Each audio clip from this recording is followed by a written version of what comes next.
ꯑꯍꯥꯟꯕꯃꯛꯇꯗ ꯃꯤꯔꯦꯜꯒꯤ ꯃꯤꯡꯁꯦꯜꯅ ꯃꯌꯥꯝꯕꯨ ꯏꯀꯣꯛꯅꯣꯅ ꯇꯔꯥꯝꯅ ꯑꯣꯛꯆꯔꯤ꯫ ꯃꯌꯥꯝꯒꯤ ꯃꯐꯝꯗ ꯈꯨꯗꯣꯜ ꯇꯝꯖꯅꯕꯒꯤꯗꯃꯛ ꯉꯁꯤ ꯂꯩꯍꯥꯎ ꯂꯩꯔꯦꯟꯒꯤ 10ꯁꯨꯕ ꯁꯔꯨꯛ ꯄꯨꯗꯨꯅ ꯂꯥꯛꯆꯔꯦ꯫ ꯋꯥꯔꯤ ꯑꯁꯤꯕꯨ ꯏꯕꯤꯔꯛꯄ ꯀꯔꯅꯖꯤꯠ ꯂꯥꯏꯇꯣꯟꯖꯝ꯫ ꯃꯌꯥꯝꯅ ꯑꯏꯕ ꯑꯁꯤꯒ ꯄꯥꯎ ꯐꯥꯎꯕꯤꯅꯤꯡꯂꯕꯁꯨ ꯑꯏꯕ ꯑꯁꯤꯒꯤ ꯏꯟꯁꯇꯥꯒ꯭ꯔꯥꯝꯒꯤ ꯂꯤꯡꯛ ꯑꯗꯨ ꯗꯤꯁꯀ꯭ꯔꯤꯞꯁꯟꯗ ꯍꯥꯞꯆꯔꯝꯒꯦ꯫ ꯃꯌꯥꯝꯅ ꯂꯤꯡꯛ ꯑꯗꯨꯗ ꯆꯪꯕꯤꯗꯨꯅ ꯐꯣꯂꯣ ꯇꯧꯕꯤꯗꯨꯅ ꯄꯥꯎ ꯐꯥꯎꯕꯤꯌꯨ꯫ ꯑꯁꯤꯒꯤ ꯏꯔꯣꯏꯅꯅ ꯋꯥꯔꯤ ꯑꯁꯤ ꯍꯧꯖꯤꯛ ꯃꯌꯥꯝ ꯄꯨꯟꯅ ꯇꯥꯃꯤꯟꯅꯔꯁꯤ꯫ ꯃꯇꯝꯁꯨ ꯑꯁꯨꯝ ꯖꯔ ꯖꯔ ꯆꯠꯈꯤꯕꯅ ꯑꯍꯤꯡ ꯏꯁꯤꯛ ꯎꯠꯂꯛꯂꯦ꯫ ꯅꯣꯡ ꯃꯈꯣꯜ ꯑꯗꯨꯅ ꯃꯃꯥ ꯃꯆꯥ ꯑꯗꯨ ꯀꯌꯥꯗꯤ ꯅꯨꯡꯉꯥꯏꯅ ꯇꯨꯝꯈ꯭ꯔꯦ꯫ ꯁꯤꯖ ꯇꯨꯝꯕꯤ ꯅꯨꯡꯉꯥꯏꯅ ꯇꯨꯝꯊꯔꯤꯉꯩꯗ ꯃꯪꯑꯣꯏ ꯍꯥꯑꯣꯏ ꯃꯥꯏꯕꯤ ꯊꯒꯣꯏ ꯑꯗꯨ ꯎꯔꯛꯏ꯫ ꯑꯗꯨꯒ ꯃꯥꯏꯕꯤ ꯊꯒꯣꯏꯅ ꯑꯁꯨꯝꯅ ꯍꯥꯏꯔꯛꯏ, ꯅꯃꯥ ꯅꯆꯥꯁꯨ ꯅꯤꯡꯉꯥꯏꯗꯅ ꯇꯨꯝꯂꯤ, ꯑꯗꯣ ꯋꯥꯐꯝ ꯑꯃ ꯁꯤꯟꯅꯒꯦ ꯍꯥꯏꯗꯨꯅ ꯂꯥꯛꯂꯤꯕꯅꯤ꯫ ꯌꯥꯔꯤꯕ ꯃꯈꯩꯗꯤ ꯏꯃꯨꯡ ꯑꯁꯤꯗ ꯂꯩꯌꯣ, ꯅꯨꯃꯤꯗꯥꯡꯗ ꯊꯣꯡ ꯍꯥꯡꯇꯣꯛꯀꯅꯨ꯫ ꯌꯨꯝ ꯑꯁꯤꯒꯤ ꯃꯄꯥꯜ ꯊꯪꯕ ꯂꯣꯝꯗ ꯑꯀꯤ ꯑꯈꯪ ꯀꯌꯥ ꯑꯃ ꯊꯣꯛꯂꯛꯄ ꯌꯥꯏ, ꯑꯗꯨꯕꯨ ꯈꯪꯅꯤꯡꯉꯤꯕꯅꯤ ꯍꯥꯏꯗꯨꯅ ꯌꯦꯡꯅꯤꯡꯉꯤꯕꯅꯤ ꯍꯥꯏꯗꯨꯅ ꯊꯣꯡ ꯍꯥꯡꯗꯣꯛꯄ ꯐꯠꯇꯦ꯫ ꯑꯗꯣ ꯃꯇꯝꯁꯨ ꯊꯦꯡꯂꯕꯅꯤꯅ ꯏꯃꯥ ꯆꯠꯂꯒꯦ꯫ ꯃꯥꯏꯕꯤ ꯊꯒꯣꯏ ꯑꯁꯤ ꯍꯥꯏꯔꯒ ꯃꯥꯡꯈ꯭ꯔꯦ꯫ ꯁꯤꯖ ꯇꯣꯝꯕꯤ ꯃꯃꯤꯠ ꯄꯥꯡꯊꯣꯔꯛꯏ ꯑꯗꯨꯒ ꯍꯥꯏꯔꯛꯏ, ꯀꯩꯅꯣ ꯍꯧꯖꯤꯛꯇ ꯑꯩꯒꯤ ꯃꯤꯠꯇ ꯎꯈꯤꯕ ꯑꯗꯨꯕꯨ ꯏꯃꯥ ꯊꯒꯣꯏ ꯅꯠꯇ꯭ꯔꯣ? ꯃꯥꯅꯤꯗ꯫ ꯍꯥꯏꯔꯝꯂꯤꯕꯁꯤꯡ ꯑꯗꯨꯕꯨ ꯏꯃꯨꯡ ꯑꯁꯤꯗ ꯀꯔꯝꯕ ꯐꯠꯇꯕ ꯊꯧꯗꯣꯛ ꯊꯣꯛꯀꯗꯕ? ꯍꯦ ꯏꯃꯥ ꯂꯩꯃꯔꯦꯜ ꯁꯤꯗꯕꯤ, ꯅꯆꯥꯗꯤ ꯀꯔꯤꯁꯨ ꯈꯪꯖꯗꯦ, ꯅꯆꯥ ꯑꯣꯏꯕꯤꯗꯤ ꯏꯃꯥꯒꯤ ꯏꯄꯥꯒꯤ ꯃꯔꯨꯝ ꯊꯨꯞꯅ ꯍꯤꯡꯖꯕꯅꯤ, ꯐꯠꯇ ꯅꯨꯡꯗ ꯊꯣꯛꯍꯟꯕꯤꯒꯅꯨꯀꯣ꯫ ꯍꯧꯈꯤꯕ ꯑꯍꯤꯡꯗ ꯃꯁꯥ ꯄꯨꯝꯕ ꯑꯗꯨ ꯏꯍꯤꯡ ꯅꯥꯍꯤꯡ ꯁꯥꯈꯤꯕ, ꯂꯩꯍꯥꯎꯒꯤ ꯊꯧꯅꯥꯅ ꯆꯩꯅꯥ ꯃꯁꯤꯡ ꯐꯪꯈꯤꯕ, ꯐꯤꯃꯨ ꯁꯦꯠꯄ ꯁꯛꯈꯪꯗꯕ ꯅꯤꯄꯥ ꯑꯗꯨ ꯑꯍꯤꯡꯒꯤ ꯃꯇꯝꯗ ꯃꯌꯨꯝꯒꯤ ꯂꯩꯅꯤꯡꯊꯧ ꯀꯥ ꯑꯗꯨꯗ ꯂꯩꯅꯤꯡꯊꯧ ꯑꯄꯣꯏꯕ ꯁꯥꯟꯅꯔꯤ, ꯃꯆꯤꯟꯗ ꯁꯣꯜꯂꯤ꯫ ꯈꯪꯉꯤꯕ ꯅꯃꯥ ꯅꯆꯥ ꯑꯅꯤꯃꯛ ꯑꯩꯅ ꯀꯩꯗꯧꯕ ꯉꯝꯕꯒꯦ ꯍꯥꯏꯕꯗꯣ ꯌꯦꯡꯅꯁꯤ꯫ ꯑꯩꯕꯨ ꯆꯩꯐꯝꯅ ꯍꯦꯟꯈꯤꯕ ꯏꯈꯦꯡꯁꯤꯡ ꯑꯗꯨꯒꯤ ꯂꯃꯟ ꯂꯥꯏ ꯊꯥꯖꯤꯟꯒꯦꯕ ꯑꯩ ꯂꯥꯏꯔꯦꯟꯒꯤ꯫ ꯍꯥꯏꯅꯤꯡꯗ꯭ꯔꯦ ꯃꯈꯥ, ꯋꯥꯍꯩꯅ ꯍꯥꯏꯔꯔꯣꯏꯒꯦ, ꯊꯕꯛꯅ ꯑꯣꯏꯅ ꯇꯥꯛꯂꯒꯦ꯫ ꯅꯨꯡꯉꯥꯏꯅꯤꯕ ꯉꯁꯤ ꯑꯍꯤꯡ ꯅꯈꯣꯏ ꯅꯃꯥ ꯅꯆꯥ ꯑꯅꯤꯃꯛ꯫ ꯅꯤꯄꯥ ꯑꯗꯨ ꯂꯩꯅꯤꯡꯊꯧ ꯀꯥ ꯑꯗꯨꯗ ꯂꯩꯅꯤꯡꯊꯧ ꯑꯄꯣꯏꯕ ꯁꯥꯟꯅꯔꯤ꯫ ꯑꯁꯣꯝꯗꯅ ꯁꯤꯖ ꯇꯣꯝꯕꯤꯗꯤ ꯇꯨꯝꯊꯕ ꯌꯥꯗ꯭ꯔꯦ꯫ ꯃꯥꯏꯕꯤ ꯊꯒꯣꯏꯅ ꯍꯥꯏꯔꯝꯕ ꯋꯥ ꯑꯗꯨꯇ ꯎꯗꯨꯅꯇ ꯂꯩꯔꯦ꯫ ꯃꯃꯤꯠ ꯑꯗꯨ ꯎꯏꯁꯤꯜꯂꯤ ꯍꯥꯏꯖꯕꯇꯅꯤ, ꯑꯗꯨꯕꯨ ꯇꯨꯝꯊꯕꯗꯤ ꯌꯥꯗ꯭ꯔꯦ꯫ ꯑꯗꯨꯝꯅ ꯂꯩꯔꯤꯉꯩꯗ ꯃꯅꯤꯡꯊꯣꯡ ꯌꯦꯟꯗꯦꯝ ꯃꯔꯛ ꯑꯗꯨꯗ ꯃꯤ ꯆꯦꯟꯕꯒꯤ ꯈꯣꯡꯊꯥꯡ ꯃꯈꯣꯜ ꯈꯔ ꯍꯥꯊꯨ ꯍꯥꯊꯨ ꯆꯦꯟꯕꯒꯤ ꯇꯥꯔꯛꯏ꯫ ꯑꯗꯨꯒ ꯌꯦꯅꯈꯥ ꯑꯗꯨꯗꯁꯨ ꯁꯤꯖ ꯇꯣꯝꯕꯤ ꯃꯃꯤꯠ ꯑꯗꯨ ꯈꯪꯄꯥꯡ ꯄꯥꯡꯊꯣꯛꯏ꯫ ꯇꯥꯔꯤꯕ ꯃꯈꯣꯜ ꯑꯗꯨ ꯌꯥꯝꯅ ꯆꯦꯛꯁꯤꯟꯅ ꯇꯥꯅꯕꯒꯤꯗꯃꯛ ꯐꯛꯂꯥꯡ ꯑꯗꯨꯗ ꯃꯅꯥ ꯑꯗꯨ ꯄꯥꯟꯅꯅ ꯊꯝꯂꯦ꯫ ꯅꯣꯡꯁꯨ ꯆꯨꯔꯤꯕꯅꯤ꯫ ꯁꯛꯈꯪꯗꯕ ꯐꯤꯃꯨ ꯁꯦꯠꯄ ꯅꯨꯄꯥ ꯑꯗꯨꯅ ꯃꯈꯨꯠꯇ ꯀꯥꯇꯤ ꯑꯃ ꯄꯥꯏꯔꯒ ꯂꯩꯅꯤꯡꯊꯧ ꯀꯥ ꯑꯗꯨꯗ ꯀꯔꯤ ꯀꯔꯤꯅꯣ ꯃꯆꯤꯟꯗ ꯁꯣꯜꯂꯤ꯫ ꯁꯤꯖ ꯇꯣꯝꯕꯤ ꯍꯣꯏꯒꯤ ꯌꯦꯅꯈꯥ ꯑꯗꯣꯝꯗ ꯇꯝꯅꯕ ꯍꯧꯔꯛꯏ꯫ ꯃꯅꯤꯡꯂꯣꯝꯗ ꯍꯧꯔꯤꯕ ꯌꯦꯟꯗꯦꯝ ꯄꯥꯝꯕꯤ ꯃꯀꯥꯁꯤꯡ ꯑꯗꯨ ꯄꯠ ꯄꯠ ꯊꯠꯇꯨꯅ ꯍꯦꯛꯄ ꯍꯧꯔꯛꯏ꯫ ꯀꯔꯤꯒꯨꯝꯕꯗ ꯐꯛꯂꯥꯡꯗ ꯂꯩꯇꯨꯝꯅ ꯊꯨꯝꯃꯛꯏ꯫ ꯁꯤꯖ ꯇꯣꯝꯕꯤ ꯃꯆꯥꯅꯨꯄꯤꯕꯨ ꯍꯧꯗꯣꯛꯁꯤꯔꯥ ꯑꯁꯤ ꯍꯥꯏꯗꯨꯅ ꯈꯜꯂꯤ, ꯑꯗꯨꯕꯨ ꯅꯤꯡꯉꯥꯏꯗꯅ ꯇꯨꯝꯖꯔꯤꯕꯤ ꯃꯆꯥꯕꯨ ꯍꯧꯗꯣꯛꯂꯔꯣꯏꯒꯦ ꯍꯥꯏꯗꯨꯅ ꯆꯞ ꯂꯦꯞꯄꯤ꯫ ꯀꯤꯔꯝꯗꯕꯗꯒꯤ ꯀꯤꯕꯁꯨ ꯐꯥꯎꯔꯛꯏ꯫ ꯐꯛꯂꯥꯡꯗ ꯀꯅꯥꯒꯨꯝꯕ ꯑꯃꯅ ꯒꯣꯔꯣ ꯒꯣꯔꯣ ꯈꯣꯠꯄ ꯍꯧꯔꯛꯏ꯫ ꯑꯗꯨꯒ ꯑꯃꯨꯛꯁꯨ ꯃꯅꯤꯡꯂꯣꯝꯗ ꯊꯣꯡ ꯑꯗꯨ ꯍꯥꯡꯗꯣꯛꯎ, ꯍꯥꯡꯗꯣꯛꯇꯕ ꯌꯥꯔꯣꯏ ꯑꯁꯤ ꯍꯥꯏꯕꯒꯤ ꯃꯇꯥꯒꯨꯝ ꯀꯟꯅ ꯀꯟꯅ ꯊꯤꯟꯕ ꯍꯧꯔꯛꯏ꯫ ꯑꯗꯨꯝꯅ ꯊꯣꯡ ꯊꯤꯜꯂꯛꯄ ꯑꯗꯨꯗ ꯁꯤꯖ ꯇꯣꯝꯕꯤꯗꯤ ꯋꯥ ꯉꯥꯡꯕ ꯊꯣꯛꯈꯤꯗ꯭ꯔꯦ꯫ ꯊꯣꯡ ꯑꯗꯨ ꯊꯤꯟꯕ ꯑꯗꯨ ꯑꯁꯨꯝ ꯍꯦꯟꯖꯤꯜꯂꯛꯏ꯫ ꯁꯤꯖ ꯇꯣꯝꯕꯤ ꯇꯨꯃꯤꯟꯅ ꯂꯩꯕ ꯌꯥꯔꯛꯇ꯭ꯔꯗꯨꯅ ꯃꯆꯥꯅꯨꯄꯤ ꯑꯗꯨ ꯍꯧꯗꯣꯛꯂꯨꯔꯒꯦ, ꯃꯍꯥꯛꯀꯤ ꯀꯥ ꯑꯗꯨꯗ ꯆꯪꯗꯨꯅ ꯑꯁꯤ ꯍꯥꯏꯗꯨꯅ ꯐꯃꯨꯡ ꯑꯗꯨꯗꯒꯤ ꯇꯞꯅ ꯀꯨꯝꯊꯔꯛꯏ꯫ ꯑꯗꯨꯒ ꯃꯆꯥꯅꯨꯄꯤꯅ ꯇꯨꯝꯂꯤꯕ ꯀꯥ ꯑꯗꯨꯗ ꯇꯨꯃꯤꯟꯅ ꯂꯥꯛꯏ꯫ ꯂꯩꯍꯥꯎ ꯑꯗꯨ ꯃꯁꯥ ꯅꯣꯝꯗꯨꯅ ꯍꯧꯗꯣꯛꯏ꯫ ꯂꯩꯍꯥꯎ ꯃꯃꯤꯠ ꯄꯥꯡꯊꯣꯔꯛꯏ꯫ ꯍꯥꯏꯅꯕ ꯅꯥꯏꯗꯅ ꯒ꯭ꯌꯥꯟ ꯇꯥꯔꯤ꯫ ꯃꯃꯥꯒꯤ ꯃꯑꯣꯡ ꯃꯇꯧ ꯑꯗꯨꯗ ꯌꯨꯝ ꯑꯁꯤꯗ ꯀꯔꯤꯒꯨꯝꯕ ꯑꯃꯗꯤ ꯇꯧꯔꯦ ꯍꯥꯏꯕ ꯑꯁꯤ ꯂꯩꯍꯥꯎꯁꯨ ꯃꯅꯤꯡꯊꯣꯡ ꯂꯣꯝꯗ ꯀꯟꯅ ꯀꯟꯅ ꯊꯤꯜꯂꯛꯂꯤꯕ ꯑꯗꯨ ꯇꯥꯔꯤ꯫ ꯂꯩꯍꯥꯎ ꯌꯥꯝꯅ ꯐꯤꯡꯅ ꯍꯧꯒꯠꯂꯛꯏ꯫ ꯃꯍꯥꯛꯀꯤ ꯀꯥꯡꯊꯣꯟ ꯃꯌꯥꯗ ꯊꯝꯂꯤꯕ ꯌꯣꯇꯦꯛ ꯊꯥꯡꯊꯦꯛ ꯑꯗꯨ ꯃꯈꯨꯠꯅ ꯇꯥꯞ ꯂꯥꯎꯅ ꯄꯥꯏꯈꯠꯂꯤ꯫ ꯑꯗꯨꯒ ꯆꯥꯛꯈꯨꯝꯂꯣꯝꯗ ꯆꯪꯉꯛꯏ꯫ ꯇꯟꯖꯥ ꯑꯗꯨꯗ ꯌꯨꯝꯊꯛ ꯑꯗꯨꯗ ꯃꯤ ꯑꯃꯅ ꯒꯝ ꯒꯝ ꯆꯠꯄꯗꯧꯅ ꯇꯧꯔꯛꯏ꯫ ꯃꯅꯤꯡꯊꯣꯡ ꯂꯣꯝꯗ ꯊꯤꯜꯂꯛꯂꯝꯕ ꯑꯗꯨꯁꯨ ꯆꯞ ꯂꯥꯎꯅ ꯂꯦꯞꯈ꯭ꯔꯦ꯫ ꯖꯤꯡꯒ ꯃꯇꯦꯛ ꯏ ꯃꯇꯦꯛ ꯀꯨꯞꯄ ꯌꯨꯝꯅꯤ꯫ ꯂꯩꯍꯥꯎ ꯍꯣꯏꯒꯤ ꯃꯪꯒꯣꯜꯒꯤ ꯁꯔꯨꯛ ꯑꯗꯨ ꯏꯃꯨꯡꯒꯤ ꯁꯔꯨꯛ ꯇꯪꯈꯥꯏ ꯑꯃꯅ ꯏꯅ ꯀꯨꯞꯄꯅꯤ, ꯑꯗꯨꯒ ꯃꯅꯤꯡ ꯊꯪꯕ ꯁꯔꯨꯛꯈꯩꯅ ꯖꯤꯡꯒꯅ ꯀꯨꯞꯂꯒ ꯁꯥꯈꯤꯕꯅꯤ꯫ ꯑꯗꯨꯅ Jinga mathak aduda chalakpa aduda break break yum adu nantharakadaboita ningi. Mama macha ani adu kangka makhada chenchillaga pakthaduna sur thabet thabet honduna leire. Mama macha anigi wakhalda yum adu nantharakadaboita ningi. Yum adu kintharakadaboita ningi. Mama macha ani adu manakong adu menduna kangka makha aduda tumina tasinduna leire. Ngaihak leiraga amuk tumina leikhre. Tumina leisinkhibadi natti yena khada amuk kap lauba khonjel amuk tarai. Kapiba lauriba khonjel adu laijgi khonjel ni. Ahing athengba aduda laijgi khonjel adu tabadagi mama macha ani adu kangkhadagi thoraklaga tumina amuk leptuna tariba khonjel adu laksinaba hotnei. Kapnariba launariba khonjel adu amuk mayek sengna nong tarabasu tana taba phangli. Laijina kap kaptuna amuk hairi. Imagi ibungo imagi di isa khaktani aduna tawnu nangi apen penda apam pamda ado imada loina hayu. Imagi ibungo kana kana leigi aigi isa se masa mathanta thori yanduna sijagi thorang tawri amukta kanbiyo mama aigi pangkanna ichabu kanba ngamloidori. Mapalda launariba ngangnariba sing adu butabada Leihaugi mama macha adudi chanana ngakri asuk thenglaba misik Miraokhol tadraba ahing asida Gondonggi mama machana khatnariba asibu ikoi koidana mamangda laija masa mathanta sinaba thorang tawjaba Leihauna uraktuna kalauba aduga ngasigi ahingsidana laijina amuk machanupa kundombu thori yanduna sijagadori asi haituna lekai tanaba koilau lauba mari makhong samnadaba thawdok wathok ngakta oina tawri. Leihauna hairi ima kaino ahing asida tawriba asibo ta kundum ado masa mathanta ahing asida sinaba thorang tawjariba jala. Sija tumbina amuk hairi sibu oibiya wafamlo kundumado adu hakna wakhal yaudaba midi nati. Leihau imadi thajaki Leihauna hairi ima tasing tasingna thawdok asi oiramlabadi amuk ningam horoiko fatanungda thoklaklabadi. Sija tumbina amuk hairi imada phawriba asidi Leihau asumna ise laijana machanu babu kandaba yadi hairiba ase oithok loidaba wafamni. Imagi ibema makoimuk ingna chikna nungayai fana panba imung kul asida leiba nati. Asumna ahing nungyai jabuk asida khanaba launaba se asumna ahing nungyai jabuk asida khanaba launaba oithokpa yaba thawdok nati. Leihauna adu oiragadi ima achumba amadi khangnaba mapalda thoktuna yengnusi oiramlabasu oiramdabasu phari. Nachadi wakhal yamna langtaknari nasagi langtaknaba ase chingnaba ase koknaba ima thong asi hangdoklaga amuktangdi yengusi. Sija tumbi yamna pakatna hairi madu yadi imagi ibema ngihaki mamangda aina ningaiduna tumlingaida mang oi ha oi ima thagoi urami aduga ima thagoina aduga ima isa asi ahing asida seksina leinaba amadi yariba makai thong hangdoktanaba hairami. Aduna imagi ibema thokningba thawdok kaya amasu thokjarasanu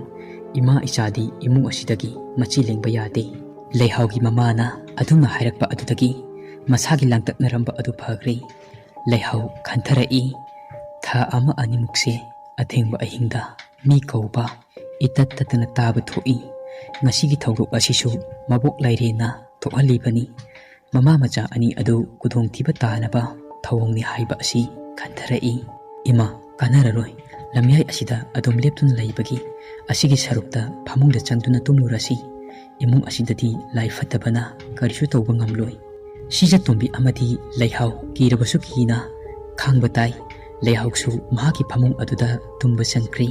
lepa leitana nungchulak aduda mapal lomda kapna launaba leplamdi. Fataba pimu shekpa aduna thakpalang mama macha ani adu tawthoknaba mapalda hotnaba adu aremba tari. Mai pakpa ngamdre akiba tamnariba marak aduda mama macha adu ahing aduda amuk ningaidana tumthakre. Leining tawsana mai apoiba sanariba pimu sekpaniba adu asau khambi mai hauri. Mahakna ngasaidigi laman khumningbagi maina ngautuna tawribasing adu arembada tari. Masa adu tangdu leitana leiba ngamkhidre. ꯂꯩꯅꯤꯡꯊꯧ ꯀꯥ ꯑꯗꯨꯗ ꯐꯝꯂꯝꯕꯗꯒꯤ ꯍꯧꯒꯠꯂꯛꯂꯒ ꯀꯇꯨ ꯀꯔꯟ ꯍꯪꯒꯠ ꯍꯟꯗꯥ ꯆꯠꯇꯨꯅ ꯂꯩꯈ꯭ꯔꯦ꯫ ꯄꯦꯟꯈꯤꯗ꯭ꯔꯦꯗꯀꯣ ꯃꯤꯅ ꯉꯝꯈꯤꯕꯁꯦ ꯑꯁꯤ ꯈꯜꯂꯤ꯫ ꯅꯣꯡꯉꯥꯜꯂꯛꯄꯗ ꯁꯤꯖꯇꯨꯝꯕꯤ ꯈꯪꯅꯤꯡꯃꯟꯈꯤꯗꯨꯅ ꯌꯦꯡꯕ ꯆꯠꯂꯨꯕꯅꯤ꯫ ꯀꯣꯟꯗꯨꯝ ꯍꯣꯏꯗ ꯍꯧꯔꯤꯕ ꯌꯦꯡꯉꯪꯂꯥ ꯑꯗꯨ ꯂꯩꯕ꯭ꯔꯥ ꯍꯥꯏꯗꯨꯅ ꯀꯣꯟꯗꯨꯝ ꯑꯃꯗꯤ ꯂꯥꯏꯖ ꯑꯗꯨꯒ ꯑꯇꯩ ꯃꯈꯣꯏꯒꯤ ꯏꯃꯨꯡ ꯃꯅꯨꯡꯒꯤ ꯃꯤꯑꯣꯏꯁꯤꯡ ꯑꯗꯨ ꯏꯪꯅ ꯆꯤꯛꯅ ꯇꯪꯗꯨ ꯂꯩꯇꯥꯅ ꯎꯔꯛꯏ꯫ ꯃꯗꯨ ꯎꯕꯗ ꯁꯤꯖꯇꯨꯝꯕꯤ ꯃꯍꯥꯛꯀꯤ ꯃꯄꯨꯛꯅꯤꯡꯗ ꯆꯤꯡꯅꯔꯝꯕꯁꯤꯡ ꯑꯗꯨꯁꯨ ꯂꯣꯏꯅ ꯆꯨꯝꯂꯦ꯫ ꯉꯔꯥꯡ ꯑꯍꯤꯡꯗ ꯀꯩꯁꯨ ꯑꯀꯥꯏꯕ ꯑꯍꯦꯟꯕ ꯊꯧꯗꯣꯛꯇꯤ ꯊꯣꯛꯈꯤꯕ ꯂꯩꯇꯦ꯫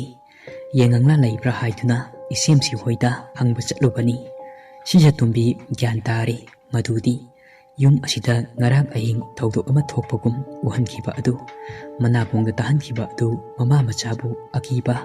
ꯑꯌꯦꯠ ꯑꯄꯟ ꯀꯌꯥ ꯑꯃ ꯄꯤꯔꯤꯕꯅꯤ ꯍꯥꯏꯕ ꯑꯁꯤ ꯈꯪꯂꯛꯏ꯫ ꯑꯁꯨꯝꯅ ꯁꯤꯖꯇꯨꯝꯕꯤ ꯑꯗꯨ ꯃꯌꯨꯝꯗ ꯍꯜꯂꯛꯏ ꯑꯗꯨꯒ ꯃꯆꯥꯅꯨꯄꯤ ꯂꯩꯍꯥꯎꯒꯤ ꯃꯐꯝꯗ ꯋꯥꯐꯝ ꯂꯣꯏꯅꯃꯛ ꯇꯝꯂꯝꯃꯤ꯫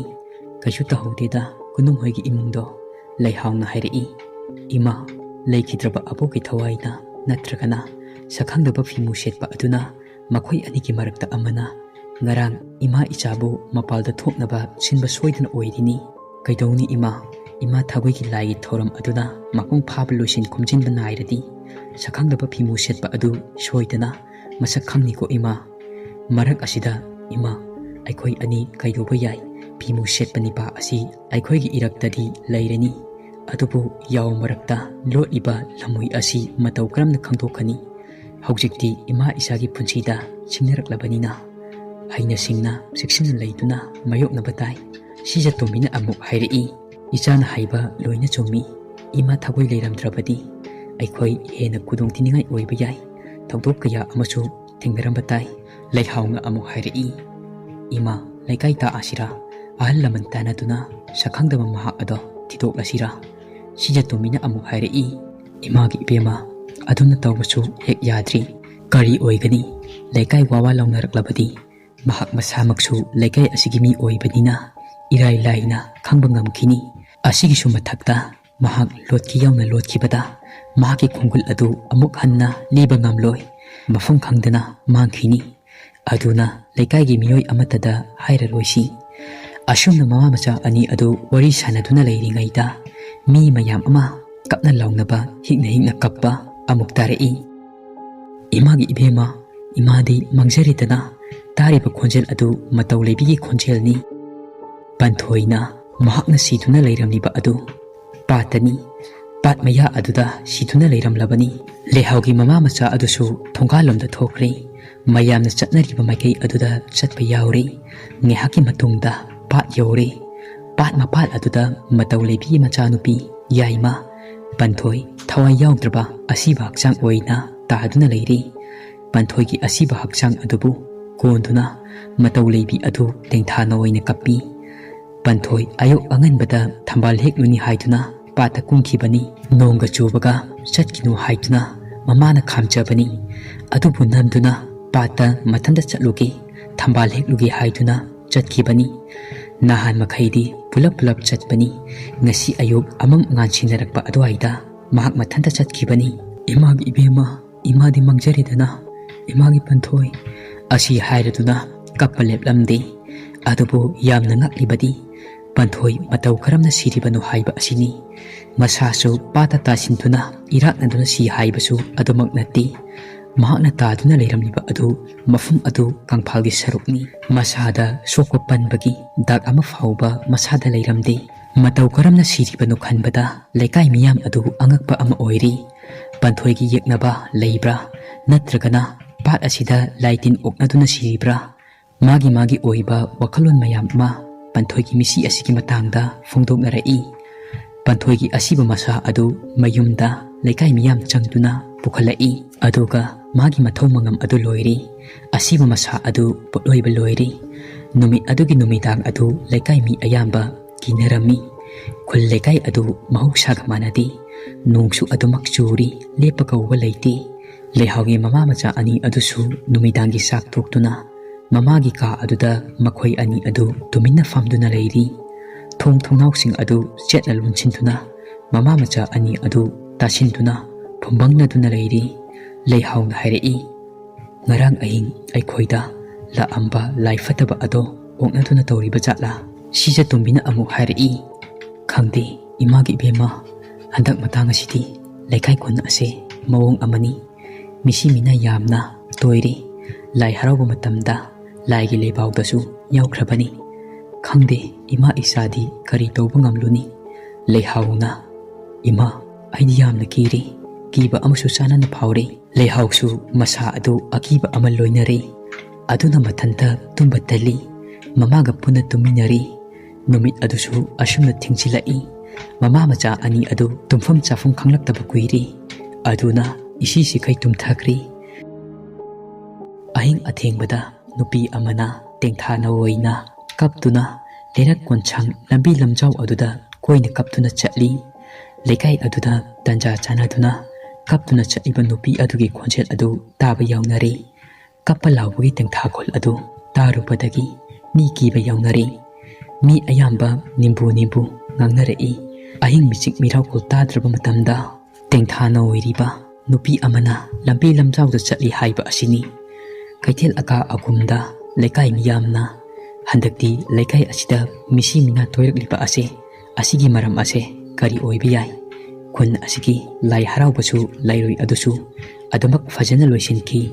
aduga misi mina asuk yamna toirakliba ase karigino khul adugi mi ayamba patakumba kinare thengna mamdringaida mi khudingmak mayumda loina hanjinare adugisu mathakta numidang hek oibaga kanasu thungal lana chatnadri panthoigi mathau mangamsu loikri adubu khul lekai aduda ahingda nupi kapagi khonjal tabasu leplamdi aduna tengtha noina tari khul lekai adugi miyam amuktang oina amata punsilaga kaidoba yabagi haiba adu wafam ama khananaba mifam ama kaure leihaugi mama machasu mifam aduda yaure khul lekai ni loba phireb aduda mama macha adusu yare akhang ahi maiba maibi tanaduna khul adugi laifataba adu tanthoknaba thawan thagi purnimada leihaugi mama macha adusu mama macha tang leibanina yamna siksina leisei anamba matamda numidang wairam hek oibaga thongnau adu hana lonsili leihauna angang oingaida panthoiga tinarai adu khakna luna chana jabi mamanabi oidrabasu haumin kaminarakpani haukiba punchigi thaudok ama ningsingai tumlamdai aduda lehaudi oiri tumtharubani magi mamitta haukiba thaudok adu mang oi ha oi mamitta amamtang oina urai angang oiringaida sanaminarkiba adu nong sui lakanu satin tuptuna marai lambi nali lakanu saisu chuduna marai aina haying chawraga chawbo sare pharaga sanjen thongi thongyaida dolai faina tongduna imagi khungkul lirakki angang mayam haunaduna isai saktuna sanaba leihau mamit khangsingai mahak mamaga puna tuminari leihau mang oi ha oi ukiba adu ningsingluraga khanjiluraga kiba ama phaurai adumne hek haugalakpaga miyamna tai hainariba athengba ahingda lambi lamjauda tengthana oiriba kapliba khonchel adu leihau su tare nupi adu kapkhai kaplaga makoigi uku leiba mapa aduda nupi adu amuk mafum aduda leiduna lekai mayam tanaba kappadongna su amuk tawrai leihau masada akibasu phawba helai managong ani adu taba ngamdraduna misinkhre nupi adu kappaleplamde henadum law khongtuna kappi mahak siningna sikibadi nati yamna pindana ningamdana sikibani adunani mahakna tengthana oiriba kapliba asi leihauna khalami leihau adu wakhal mayam khanjinduna tumba yadre tumthanaba hotnarabasu awaba ama oire khun lekai adugi lambi thong leirak khulak anama matamda numit yungba numitang wairam amadi athengbada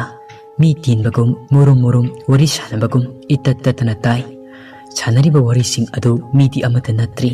laifataba oidoini khul lekai adu numitang hek oibaga mi amata mapan thokna khidre khuntak lanchire pata kanasu amam athengbada kumna khidre lekai aduda thokiba panthoigi misi adugi matung inna ahingda ningamdabagi saina puduna tingthana oiriba achi kanano Laikai gi miyam ani tille ngangnai ahum tille sonai oirakliba kun asigi saktam asida phimu setpa lai sanaba nipa adudi haraubugi ngamkhai leikidre magi lai sanaba adu leplamdi mahak lai sanaraga leirak khulak yana khalukhada labuk lamhangda hek thadokpiribani maraibak thiduna tinu laimu singse ongnarabadi thawai thariba thawai mangnariba adubu kanasu haiba ngamdi aduga hangba yaba wafam amana karigino makna lai sanariba asi lekai miyamna lepnakhiba phireki matung inna thawan thagi 13 ni panba numit khun aduda thokiba thogdoksing adu khara makhai oijarabasu phanaba akiba thogdoksing adu nemtha kinaba khun adugi machin chatpa ahal oibasingna sana kunung adudagi maiba maibi kauduna kul adugi lai haraufam laibung adugi laimangda tinu fattaba laimu fattaba khana chawwa wangbril tamna hoi hoi launa hoi thakinaba asi haiduna laitingi changadaba potlamsing adu mafam chana chana thamli maiba ani maibi ahum pena khongba ama asi yauduna laigi thoram tawgadabagi sem saduna reirami maibi sing adu maiba ani duga pena khongba aduga lai tainagadabagi amadi khoiramba horai nongsu adumak churi arep akham leitana khulgi ahal laman khara amasu laitin khoiramba adu yengba la ammi makhoisu machi amada tuminna tasinduna lei